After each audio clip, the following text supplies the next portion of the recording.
Aan ons geliefde Sion familielede wat vandag hier by mekaar gekom het, mag julle baie seëninge ontvang. Ek dank en eer aan God Elohim dat hy ons toegelaat het om die hemelse Ouersdag te vier.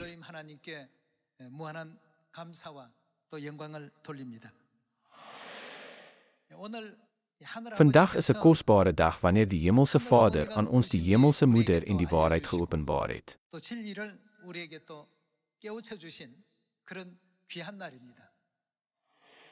Alhoewel almal in die wêreld nie die vreugde ken om Hemelse Vader en Hemelse Moeder 하늘아버지, 하늘어머니를 만나는 이와 같은 기쁨을 다 알지 못한 채 살아가고 있지만 wat hulle in die hemel verloor het, te ontmoet nie. 하늘아버지를 영접하고 Het ons Sion familielede die Hemelse Vader en Hemelse Moeder ontmoet en deel geword van die Hemelse familie. 가족이라는 이 사실을 Vandag kan ons hierdie waarheid weer bevestig.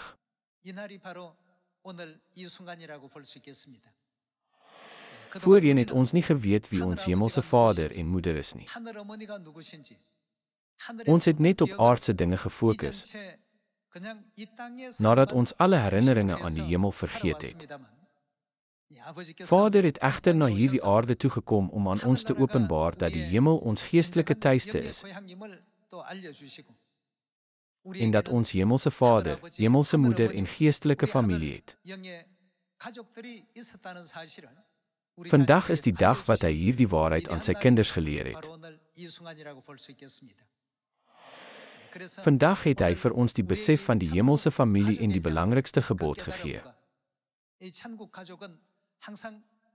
Wees verenig in liefde, want die hemelse familie is 'n gemeenskap van liefde.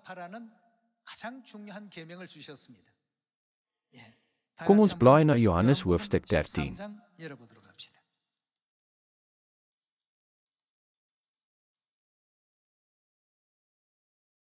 Kom ons kyk na hoofstuk 13 vers 34.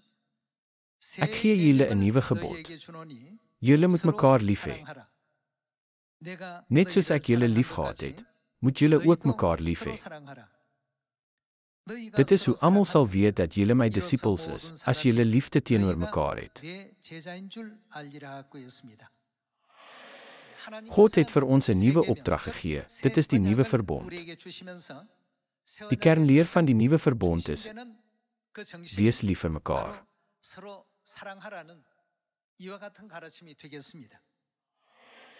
Maak nie saak hoe goed die vriendskap en die kameraadskap mag wees nie.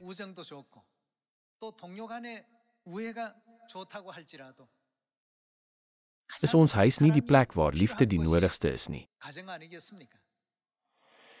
Die familie se liefde is onvoorwaardelik. Net soos 'n pa en 'n ma hul kinders onvoorwaardelik liefhet, moet die kinders hul broers en susters onvoorwaardelik lief hê. Dit is die nuwe opdrag wat God ons gegee het. Daarom is die opdrag wees lief vir mekaar nie 'n voorstel wat ons kan kies om te ignoreer nie, maar 'n opdrag wat ons moet gehoorsaam. Net soos Vader en Moeder ons liefgehad het, moet ons daardie liefde met ons broers en susters en met die wêreld deel.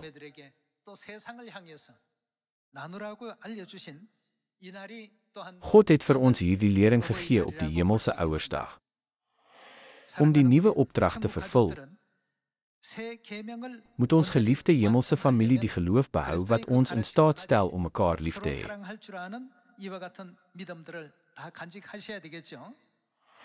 Kom ons kyk na 1 Korintiërs hoofstuk 13.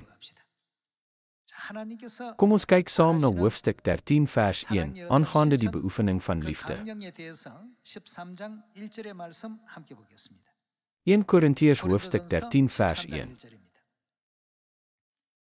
Al praat ek die tale van mense en engele, maar ek het nie liefde nie, dan het ek 'n weergalmende gong of 'n kletterende simbaal geword.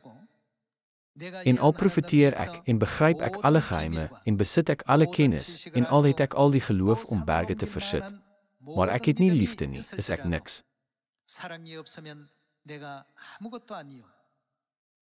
Al deel ek al my besittings uit en gee ek my liggaam oor, sodat ek my daarop kan beroem, maar ek het nie liefde nie, baat dit my niks. Liefde bly geduldig, liefde gee om, liefde is nie jaloers nie, spog nie en is nie verwaand nie.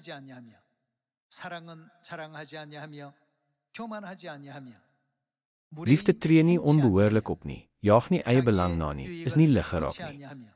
Dit hou nie boek van die kwaad nie. Is nie bly oor onreg nie, maar is saam bly oor die waarheid. Dit bedek alles, glo alles, hoop alles, verduur alles.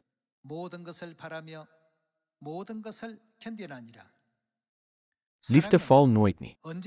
Maar profesie, dit sal tot 'n einde kom, of tale, dit sal ophou, of kennis, dit sal tot niet gaan.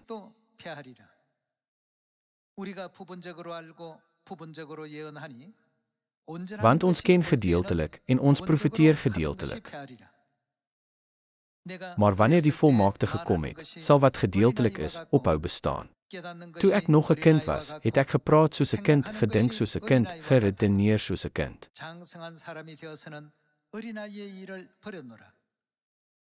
Nou dat ek volwasse is, het ek die dinge van 'n kind agtergelaat. Nou sien ons wel 'n geheimnisvolle beeld, soos in 'n spieël, maar eendag van aangesig tot aangesig.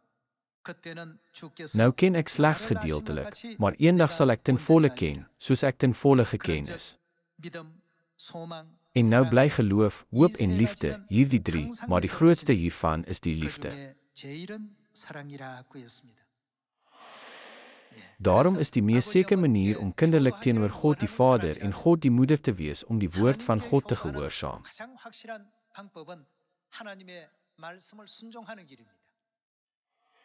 Wat het hy gesê? Net soos ek julle liefgehad het, moet julle ook mekaar lief hê. Dit is sy les. Deur 1 Korintiërs hoofstuk 13 het God verskeie praktiese aspekte van liefde verduidelik en ons daaraan herinner dat diegene wat hierdie dinge gehoorsaam, soos God sal lyk.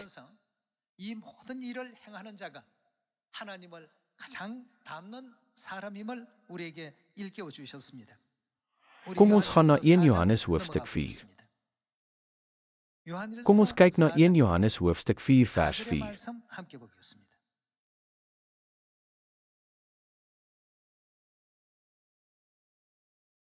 Julle kinders is uit God en het hulle oorwin, omdat hy wat in julle is, groter is as hy wat in die wêreld is.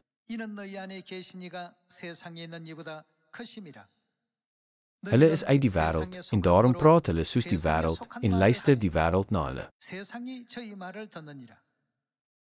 Ons is uit God en wie God ken, luister na ons. Wie nie uit God is nie, luister nie na ons nie. Hieruit herken ons die gees van die waarheid en die gees van die dwaling. Geliefdes, laat ons mekaar lief hê, want die liefde is uit God. Die Bybel sê dat liefde van God afkom. En elkeen wat liefhet, is uit God gebore en ken God. Wie nie liefhet nie, het God nie leer ken nie, want God is liefde. God is liefde, maar mense in die wêreld dink net aan hulself. 자기밖에 알지 못하고 이기적이고 또 자기 욕심 안에서 생활하는 이와 같은 사람들이 대다수라 할지라도 Alhoewel die meeste mense volgens hulle eie begeertes lewe, is dit nie Vader se versoek en Moeder se hoop dat hulle kinders 'n lewe van liefde leef nie. Deur dit te doen, kan ons die wêreld verander. Daarom, wat word liefde in die wet genoem? Dit word vervulling genoem. Kom ons kyk na daardie toneel. Kom ons kyk na Romeine hoofstuk 13 vers 8.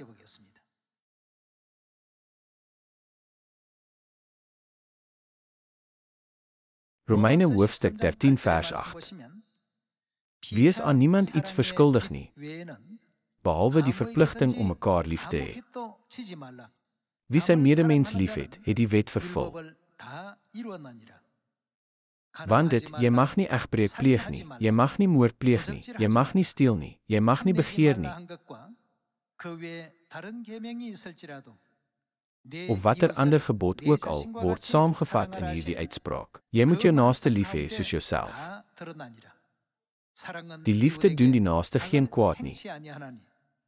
Daarom is die liefde die vervulling van die wet. God wil hê ons moet perfek wees. Is daar nie 'n gebod in die 10 gebooie, eer jou vader en jou moeder nie? Met ander woorde, ons moet ons kinderlike plig teenoor ons ouers nakom. Ons moet dit aan ons fisiese ouers doen. Ons moet egter eers ons plig van kinderlike vroomheid teenoor ons geestelike ouers, Hemelse Vader en Moeder, nakom. God herinner ons dat diegene wat liefde en eenheid onder broers en susters deel,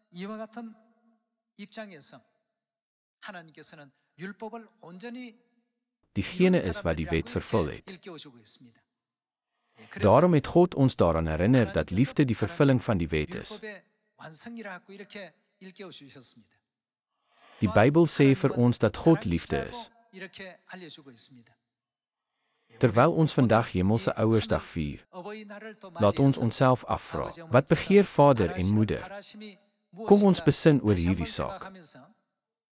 Uiteindelik kan die evangelie nie sonder liefde aan Samaria en tot aan die uithoeke van die aarde verkondig word nie. As ons net omgee vir ons fisiese welstand en ons eie vrede, sal ons nie bekommerd wees of ander gedoem is of nie. Vader en Moeder het egter vir ons gesê om daardie liefde met almal te deel.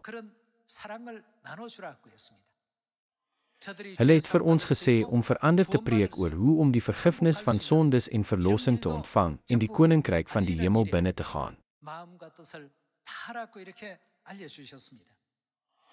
Nou moet die tyd wat ons oor het gewy word om God te eer. Met ander woorde, ons moet die hele wêreld red met God se liefde.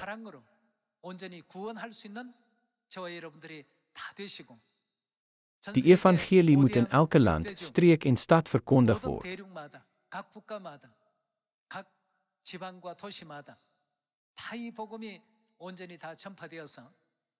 sodat die wêreld deur liefde verander kan word. Vader en Moeder het ons tot die dood toe liefgehad. As ons werklik die liefde van God verstaan wat nie gehuiwer het om aan die kruis te offer nie, moet ons daar dieselfde liefde met almal deel.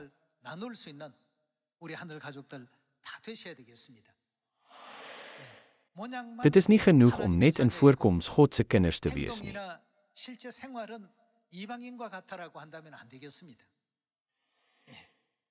Ons optrede moet anders wees as die van heidene.